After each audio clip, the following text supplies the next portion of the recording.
Video 2, Ethics in Research. Welcome. In the previous video, we helped you locate your research within one of 13 Expo categories. The beginning of your research is the best time to start thinking about potential ethics issues and risks. At Expo, we promote good research habits, and this begins with ethically sound research practices. To assist you, we have compiled a checklist called Identifying Potential Ethics Violations. This is available on the Expo website, www.exposcience.co.za, together with other helpful resources. In this slide, we see a section of the first page of this checklist. You should download a copy of the checklist and then go through all the potential ethics risks. Did you tick any of the items listed in this checklist? If yes, you must first get ethics clearance before starting your research. This flowchart illustrates the ethics approval procedure. So you've decided on your project topic up in the first blue block. You then complete the form Identifying Potential Ethics Violations. If there are no potential ethics violations, you can carry on with developing the Materials and Methods section of the research plan. You must then submit your research plan to your teacher, mentor, or other Expo official for approval. If you identify any potential ethics violations, you must complete the form Identifying Potential Ethics Violations. You or your teacher must email this form, together with your draft research plan, to the Expo Ethics Clearance Panel using ethics@exposcience.co.za.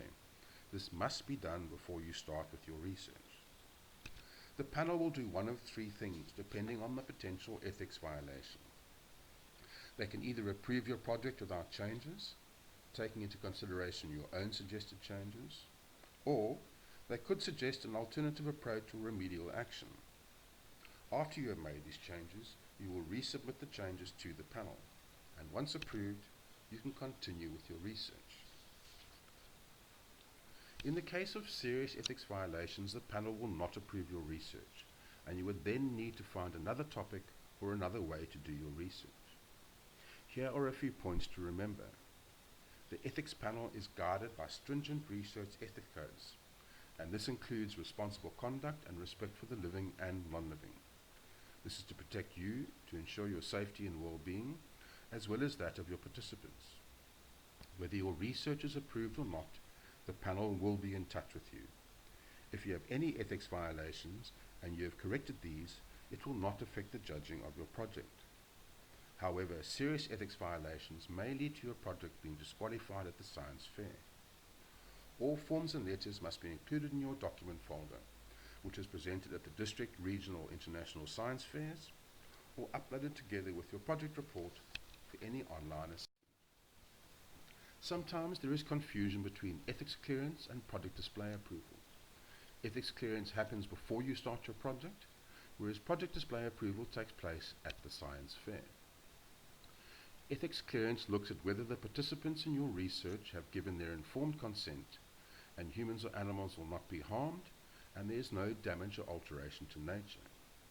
If there are any potential ethics issues, ensure that your research is conducted under the supervision of a qualified scientist at a recognized research institute.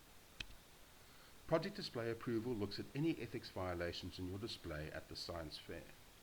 For example, have you acknowledged all images? Are there any brand names mentioned?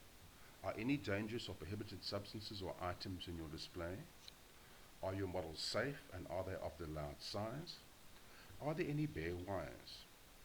Are there any liquids or foodstuffs or harmful organisms? If there are any violations regarding your display, you must correct these or remove such items before judging. At the Expo Science Fair, a project display approval form will be used to inspect your display. Download this form from the Expo website. The form has 3 sections. Section 1 tells you what written work you need to display at the science fair. If any of these documents are missing, it will negatively affect the judging of your project. Section 2 deals with safety. Remember, your safety and the safety of all persons at the science fair is most important. Finally, Section 3 records the approval of your project display. Once completed, display this form on your table for your judges to read. Obtaining permission permission from Expo to conduct research on humans or animals. Research on humans or animals is discouraged and is often not approved. All research projects involving humans and animals must apply for ethics clearance from the Expo Ethics Clearance Panel, even if the safety of the human or animal is not compromised. Remember the form identifying potential ethics violations? You must submit this form together with your research plan to the Expo Ethics Clearance Panel for approval before you start your research.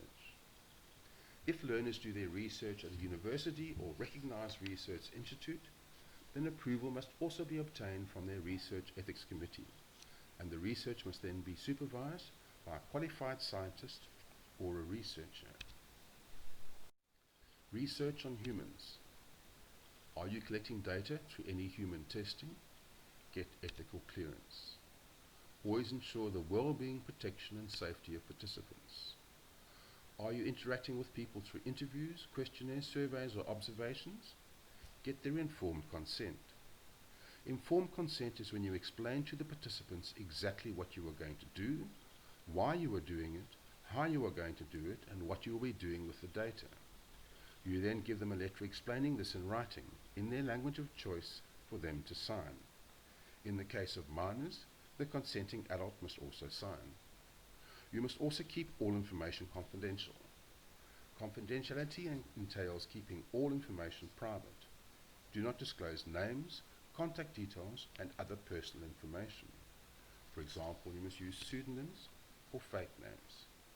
Always consider the potential harm that could be caused versus the benefits of your research. Research on animals.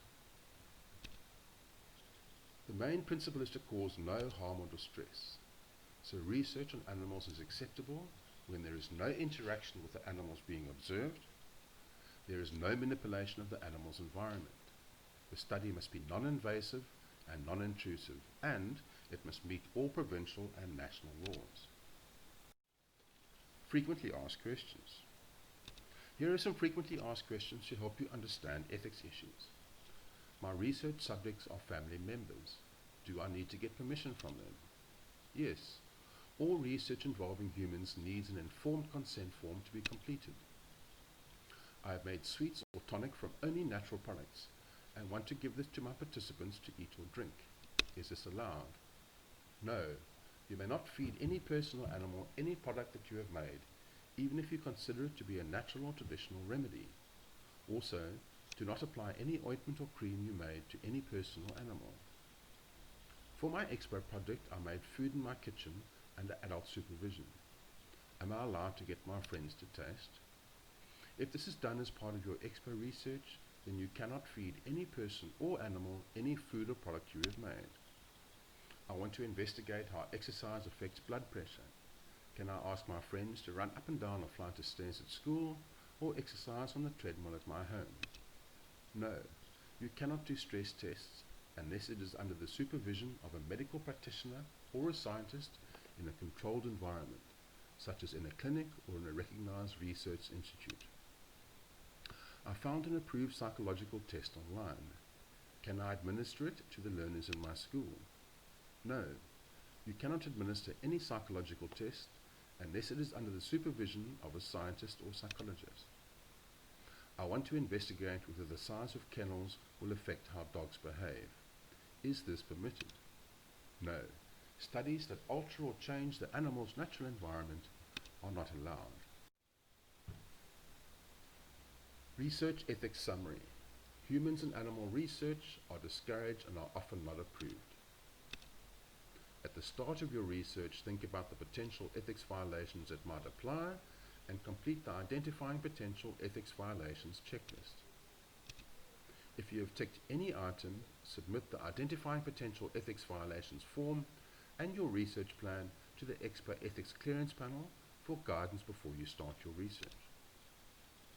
Email your completed checklist form and your research plan to ethics@exposcience.co.za.